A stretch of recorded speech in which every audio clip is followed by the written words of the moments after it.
Hello, everybody, and welcome to Red Wings Daily, presented to you by FanArch.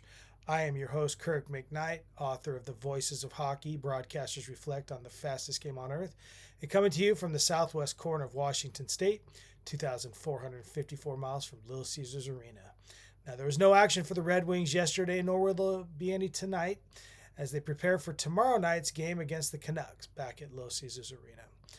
But it being Wednesday, it is time for the Over the Hump segment, and it's a time that we can stop to wonder if there are a couple of areas, maybe even more than a couple, where the Red Wings definitely need improvement, and if they actually have shown some in the last so often.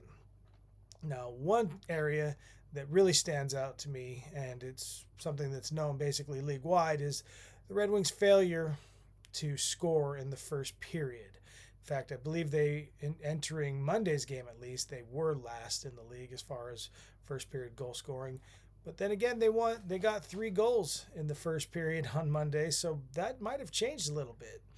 Now, I'm not going to say that they've gotten over any kind of hump just because they led a pretty good surge in the first period against Ottawa, but in their last 2 wins, both against Ottawa on the road and against Winnipeg at home on New Year's Eve, against Winnipeg, they jumped out to a 2-0 lead, and they were able to stick it out. They didn't score any more goals the second and third period, which they're not accustomed to not scoring in the second and third. That's usually when they start to light the lamp a little bit more. But that was one of those exceptions to the rule against Winnipeg. They scored the first 2 goals, did them in the first period, and didn't score the rest of the game and still hung on to win 2-1. Very uncharacteristic of the Red Wings in both a good way and a bad way. Against the Senators, they did score 3 goals, including one with about 17 seconds left by JVR in the first period, and tacked on another 2 over the next 2 periods, so we're able to hold on for it. So that's really become what's on a lot of people's minds when you watch especially when you watch the national broadcast. It's the Red Wings have been getting on the TNT broadcast a little bit, and they like to throw those facts around a little bit to show who is struggling or how they do. This is their record after giving up a goal, or this is their record after leading after a period.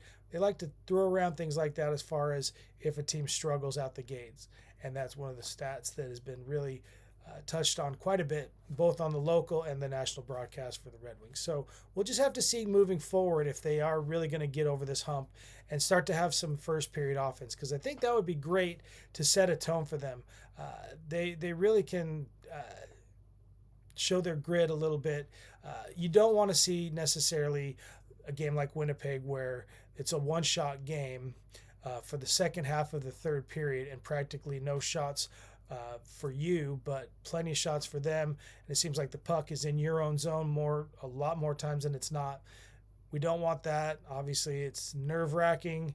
They still end up with the win, but like I said, keeping it out of our own zone, keeping the pressure on them, not letting off the throttle, really kind of putting our foots even deeper and harder on their throats. All the cliches you can possibly think of. Those are the kinds of things that we want to see, because come playoff time, if we make it to the playoffs, those are the kinds of things that will really make you tough it out and stick it out and take a lead in the series, or really, basically develop your game there. So we'll check in the next week and see how they do over the next 2 or 3 games before next Wednesday to see if they really are over the hump. Now, I did mention in yesterday's program that the Red Wings are having 2 days off, and with that, they'll be idle, which they were last night, and they will again tonight. And as they were idle, those surging Lightning won their 8th straight game and basically leapfrogged the Red Wings back into first place. So the Red Wings are now sitting at second. The Lightning have a point up on them, and they have 2 games in hand on them.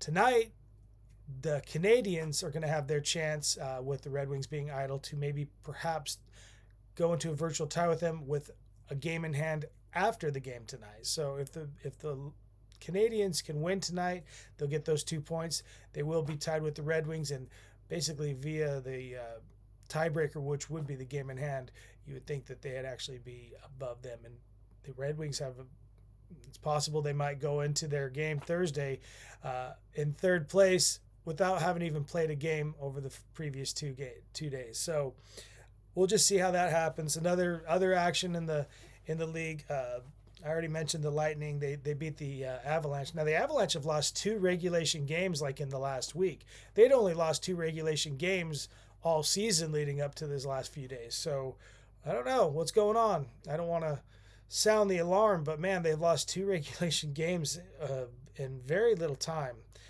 But again, the Lightning, very hot team, took it to them. And then the Leafs beat the Panthers. The Sabres beat the Canucks. And the Kraken handled some business against Boston up there in Seattle and beat them 7-4 last night. So Boston, as a result of all this, Boston's been leapfrogged. And the Senators are now last place because they were idle. And let's see, the Leafs went to 5th as a result of their win. And the Sabres have leapfrogged the Panthers as a result of their win. And then the last thing about it is, yes, I believe the Bruins are sitting at either 6th or 7th right now as a result of their loss. So it's anybody's division, obviously. I've said it before that there's not that many points to separate first from last, so you're going to see a lot of this changes up and down in the division as long as some teams start getting hotter than others. And even if a couple of them let off the throttle for a little bit, pump the brakes a little bit, you'll see, even if it's just for 1 or 2 games, you may see those kinds of shifts where they go from 2nd to 4th or 3rd to 5th or 4th to 7th or whatever. So it's definitely a fickle league. It's a fickle division, the Atlantic, and we'll just see what the Red Wings sit at when they're going into their game Thursday against the Canucks. Hopefully they can win that game and maybe create a little bit more stir up again and climb back up the ladder and hopefully into first. But basically, with it being kind of a slow day, I want to take a little opportunity to look a little outside of Detroit and things that are going on. We already mentioned Tantrum Tuesday yesterday and everything going on with Jacob Trouba and Duhaime. I'm going to mess up his name all the time. But one thing that happened last night in the National Hockey League was the Devils got blanked 9-0 to the New York Islanders. And Jacob Markstrom, the goaltender for the Devils, basically let all 9 of those goals pass. It doesn't happen that often that a goalie will give up 9 goals in a game. Usually after maybe 4, especially if they're quick and rapid fire, usually the coach will pull them. Now, we're going to retreat back 30 years to when Patrick Waugh was still in a Montreal Canadiens uniform. And it was December 2nd, 1995. And this was, keep in mind that this was in the midst of that Red Wings 62-game win or 62-win season, which they fell Game 6 of the Western Conference Final. We'll get right back to that in just a second. But in that December 2nd game, Coach Mario Tremblay left Waugh in, just really left him hanging, man. And Waugh gave up 9 of those 11 goals. And anybody who's ever seen documentaries knows that when he was actually finally taken out of the game, so clock's still running or, time still left on the clock, the teams haven't retreated back to the tunnel and down to their dressing rooms, he skates off the ice, basically walks over to Coach Mario Tremblay and says, basically, I will never play for you again. And 4 days later, he's in a trade over to the Colorado Avalanche. Within 6 months, he's raising the cup for the 3rd time, this time in a Colorado Avalanche uniform, and beating that Red Wings team that defeated him in that late 1995 December 2nd game. So I don't know if we're going to see traces of that out of Jacob Markstrom.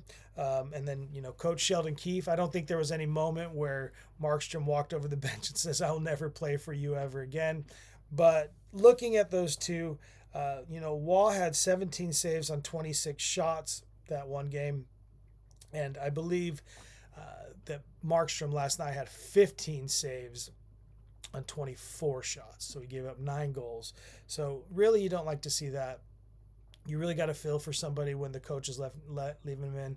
I kind of want to give Keefe the benefit of the doubt for why he kept him in. Maybe nothing else was doing, but still, letting your goalies, leaving your goalie hanging like that to give up 9 goals, not a class move. It's kind of like a pitcher who leaves their starter in too long, lets their ERA just go skyrocketing through the roof, and then finally they pull them when they should have done it 3 or 4 batters before, and that basically gives that pitcher the kind of mentality that my coach isn't looking out for me. He doesn't have my back. He wants to humiliate me.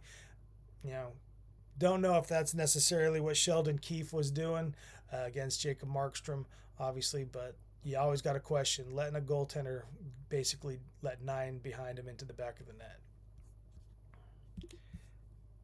Now, with it being spotlight time, we're pretty much rounding out the last of the roster. We've already gone a couple of times around the sun with different players have actually been in the spotlight twice now, but one particular Red Wing that hasn't been in the spotlight yet was defenseman Jacob Bernard Docker. And the reason I bring him up is we're fresh off of a game in which he scored a point. He's only got 2 on the season. He's only played 28 games. He really isn't factoring in too much for the Red Wings on the offense, obviously. 2 assists, that's basically all he's got all season. And he really has only played, 2/3 of the games that they played, less than that. But he does have 42 blocks and 1 positive stat. I always like to look for positive stat, but he has a +2. And he's only been in the penalty box 3 times. Obviously, when you're not playing that many minutes, you're not going to be in the penalty box a lot. But at least the fact that he's a +2 on the season says something, even as little as time as he is in there. So it's been fun basically going up and down the roster.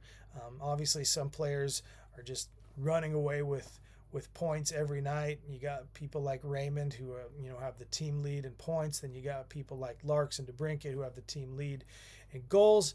But we still need to look down the bench further sometimes and just see what kind of contributions some of these players can give to the team. And like I said, he's got 42 blocks on the season. And like I said, he also factored in on that goal that JVR scored Monday against the Senators. He and Johansson both got the assists on that. And Johansson we spotlighted him last night. He is also another player who has really not brought a lot of offense to the team, but in their own way, they can bring something here or there. And every once in a while, they'll factor in on a goal. So this has been the show today, folks. Tomorrow we'll talk a little bit and give a little preview of the Vancouver game that's coming tomorrow night at LCA. We'll have a little bit of a throwback Thursday. I'll have to decide which of the classics that I want to go back to and reminisce as we prepare for Thursday's game. But this has been Red Wings Daily, presented to you by FanArch. I'm your host, Kirk MckNight.